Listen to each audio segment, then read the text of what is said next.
plant is not just a plant to me. A cloud is not just a cloud to me. A tree is not just a tree to me.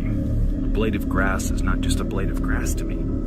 I've changed my definitions of what this world is, and because of that, I live in a magical kingdom that resembles more of a fantasy role-playing game or RPG than a fucking hellscape matrix. Again, all of this stuff around me is alive, you guys. The microbes in the dirt, the minerals, all the rocks underneath the soil, everything is teeming full of life. And if we could drop our perceptual blinders for just a second and glimpse God's kingdom for what it is, it would make most people nauseous. They wouldn't even be able to stand.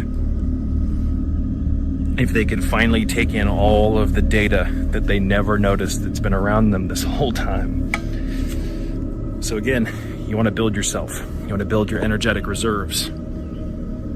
You want to get your rest dialed in. Is that a bug on my? It's a caterpillar. But again, you guys, you want to change your life, you got to change your definitions of what life is. And I'm not just saying that in order to do that, you can't just sit down one day and write out your new definitions on a piece of paper. You've got to have a reason.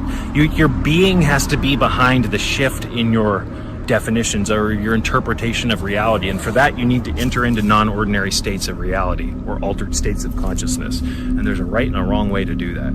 You can directly experience the acquisition of your lost power. Your senses will open up and you'll be able to understand more of what the Matrix is trying to convince you and hoodwink you into doing so that you lose your soul as a byproduct. Catch my drift? It's called participation. You don't have to participate with this nonsense.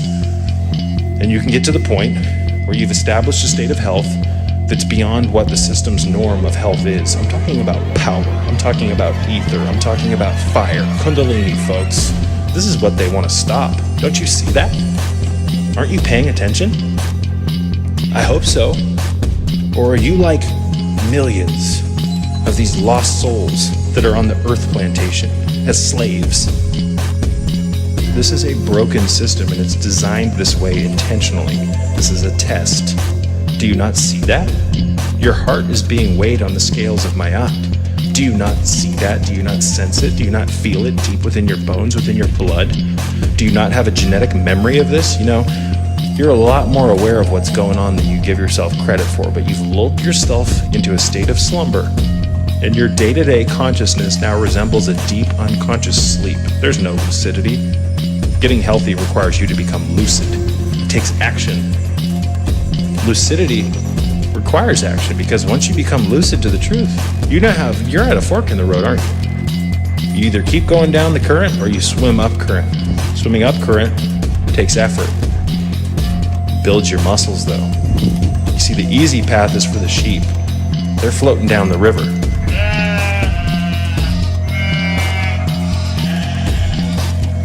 All this nonsense, guys, it's subtle poison. Subtle fucking poison. They're modifying our genetics, they're changing the way our body works, and they're giving us a massive inundation of smart devices that make our life convenient. But these smart devices, as they evolve, you guys, they get more and more weaponized, and before you know it, everything on your phone will be able to be implanted into you. And I know that sounds very science fiction, but that's the future, you guys. That's what all the bigwigs are talking about. That is the aspirations of these insane fucking oligarchs that are running the show from behind the scenes. This is insanity. This is absolute insanity, and I have no more patience for the sheep. These people are destined, wired, whatever you want to call it, for their own destruction. They participate with it, and they love it. And they will fight, kick, and scream to defend the status quo.